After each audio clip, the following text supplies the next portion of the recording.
Hello everybody, this is John Hester, Hester's Motorsports in Raton, New Mexico, www.hester-motorsports.com. You can find us on Facebook, facebook.com/Hester's Motorsports, and of course our YouTube page here. This is the part 3, the completed custom mule for a gentleman in Taos, New Mexico. Started out with a Mule Pro DXT. This is the diesel. This is the new 2016 diesel. Starting up front here. This is an LE model, so the LE has the secondary LED headlights as well as the halogen, so we've got the 4 headlights on it. We added in the Kawasaki's very nice brush guard on there. 4,000 pound winch, and our 4-inch suspension lift, not a 2-inch. I think like High Lifter and Quad Boss and all them, they're making a 2-inch. We have a 4-inch front and rear suspension lift. It's a true 4 inches. As you can tell, the difference in the wheels and tires, we have a 15-inch wheel mounted on 30-inch pickup truck tires. Yeah. So we have an astonishing 16 inches, actually it's about 16 and a half to be accurate, but 16 and a half inches of ground clearance on this vehicle. Very, very trick. Very nice. We have the glass windshield, windshield wiper, the full hard cab. This is a transformable hard cab from Kawasaki, so as you can tell it comes all the way back. Open this up here, you got your main door here, and then your second door for the rear. Pushing it opens up suicide, so you got plenty of room. Now the nice thing about this is this also has, I know it's a little bit dark right in here. Grab a flashlight here just so. I wanted to do this outside, but it's snowing out today, so as you can see right here, you know, these vents here, and there's also vents back here. That's for a roof-mounted air conditioner. Pretty slick, huh? Now, okay, look how tall this thing is. I gotta step up into it. Guys like switches. We've got our differential lock, 4-wheel drive, halogen headlights, high beam and low beam, LED headlights, high beam and low beam, our winch, our heater, and right here is where our windshield wiper is going to go, but we were delayed on the wire harness of it. It's supposed to come in today, but the customer is coming today, so I won't have time to do the video, so I figured I'll just go ahead and do it right now. Then we have the Kawasaki stereo system here. Works quite well, and we're inside a building here, so let's see how the radio, it has, so it's AM, FM, and then right here we have our USB hookup and the auxiliary hookup for the stereo. So this setup right here, you could hook up your phone, an MP3 player, whichever you want, as well as like a flash drive with thousands of songs on it, and have it all, you know, wired in there, and you could control it all, switch your songs and do everything right on this. This is a 4-channel output, so if the customer ever wanted, we could add in a couple more speakers in the rear, but we're just, you know, just wanted some tunes and listen to the radio, stuff like that. And of course, you know, we eliminate one of the DC power outlets, but this is the LE, so it has the dual outlets in the rear, and he still has one outlet there. And I still have his other outlet. If he chooses, I can mount it down in here or something, but for now he said one's fine. You know, glove box loaded with all his paperwork and everything, digital everything. The heater, I'm gonna hop down out of here so I don't fall out. The heater, Like I say, I'm inside the shop. I wanted to do it outside in the sunlight, but there's no sun and it's snowing. So we got ports here, and then this hose runs up into the dash to a defroster right here on the dash. And it works quite well. So you have a low, you can hear the heater, and it blows out quite well.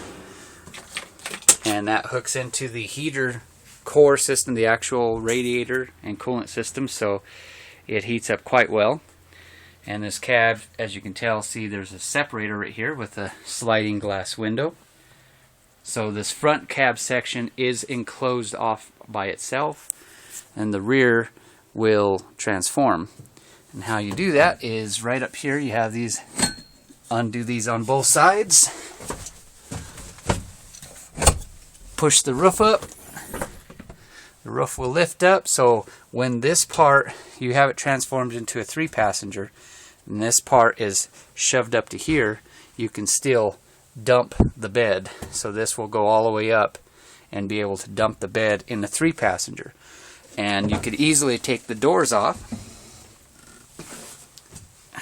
You could easily take the doors off. They're just like a Jeep.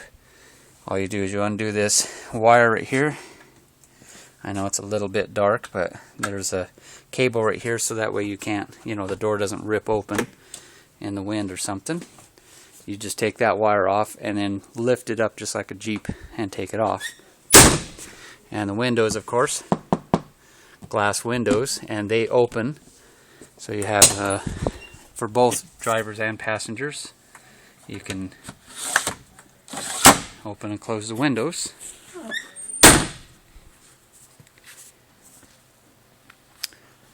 Added on a rear bumper and taillight guards. You can see the 8-arm guards front and rear on this. We added in the heavy duty springs as well.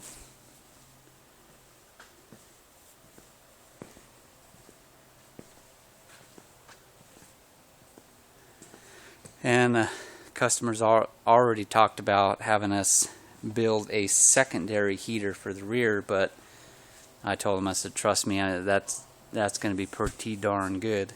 We're also prototyping, because these Mule 40 the Pro series, the Pro FX and Pro FXTs, they have underneath here an opening in the dash. So in the summertime, when the cooling fan kicks on, you can feel some heat on your feet in the summertime, and you could actually open up the hood and eliminate that airflow for the summertime. But in the wintertime, especially with the cab, getting that cold air coming through the dash is a little bit of annoying. So we're actually prototyping in this vehicle a block-off kit.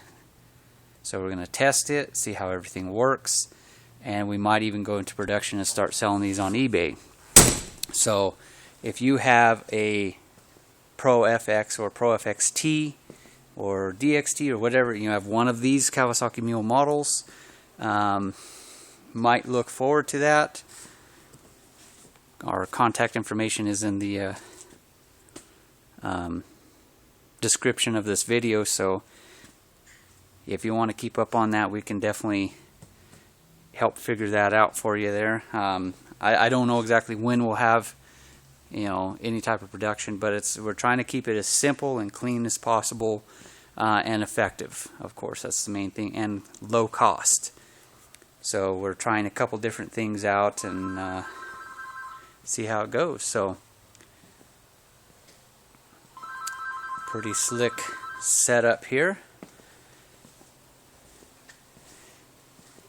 Now, some questions might be, how do the tires affect the power? Really doesn't. These engines, the diesel engine and the gas engine, have a lot of torque. And transmission and gearing are set up pretty darn good in these stock. They're not built for speed. It's not a speed demon. I mean, it's supposed to, it does 45 miles an hour top speed, which is more than enough for a utility vehicle, 6-passenger utility vehicle like this. The ride is the key. The Pro Series Mules, there's absolutely nothing in the industry, bar none, nothing in the industry that rides as smooth as these. it's like floating on a pillow across the road. I've got a Mercedes ML350, and I swear this thing drives smoother than that. It's very, very nice. And it's not a mile long like the Ranger Cruise. It's not a mile long, so it has a very tight turning radius. And of course, with our lift, an amazing breakover angle here. So you're going up over a hill. That's the breakover angle. Right here is usually where the Rangers and Razors and everything, the Cruise, the four-seaters, the Articats and everything, they high center. And ours has a tremendous amount of clearance. I'll give you an idea. Let me pull my tape measure out here. Okay. So, touching the floor. Nice and straight. Coming up. Right here at the bottom. About 17, oh, dang near 17 inches. Might as well 16 3/4. To the bottom of that. So you can drive over some big stuff with this setup that we have right here. Pretty slick. The diesel's actually fairly quiet. I mean, it sounds like a Power Stroke when it's idling, but it's actually sounds like a gas engine when it's just driving down the road. So it's actually fairly quiet. The gas engine in these are quieter as a whole. And smoother. This, you know, the diesel does have a little bit of a vibrational shake if you're just tooling around at a very low RPM. But going down the road, it's smooth, and pretty quiet for a diesel. It's got good power, good torque. With these wheels and tires, of course, our speedometer is vastly offset because of, you know, larger rotational. So the speedometer in this is off. We're actually reaching a much higher speed on this. We clocked this. The dash was saying 34 miles an hour is what the dash was saying, but the GPS was saying 47 miles an hour. So not bad. I mean, with this whole cab and all the equipment that's in this, a full cab doing 47 miles an hour. Yeah, let's see you put all that onto a, you know, a Ranger Crew and have it do that fast. You'd have to do some modifications to it. But like I said, the speedometer's off considerably, almost 10 miles an hour with these tires, because they are a lot taller of a tire.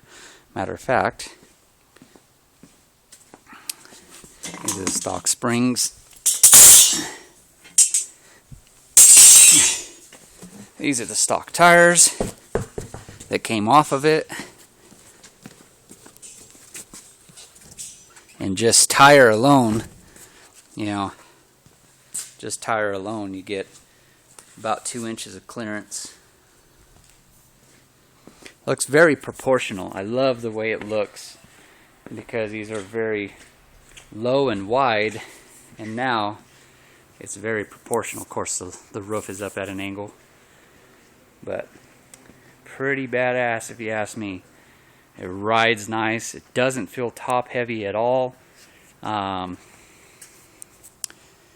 We kind of, like I said, it's snowing. We went into the ditch and kind of in and around and messing around, just trying it all out and seeing how everything worked. And you know, I had this thing at a pretty dang good angle. You know, I had it pretty cattywampus. Came into a ditch, and I had this sucker probably, I'd probably say a good 45-degree angle sideways, and it didn't feel like it wanted to lay over. Not too shabby. Pretty slick. Still want to give a nice tour of this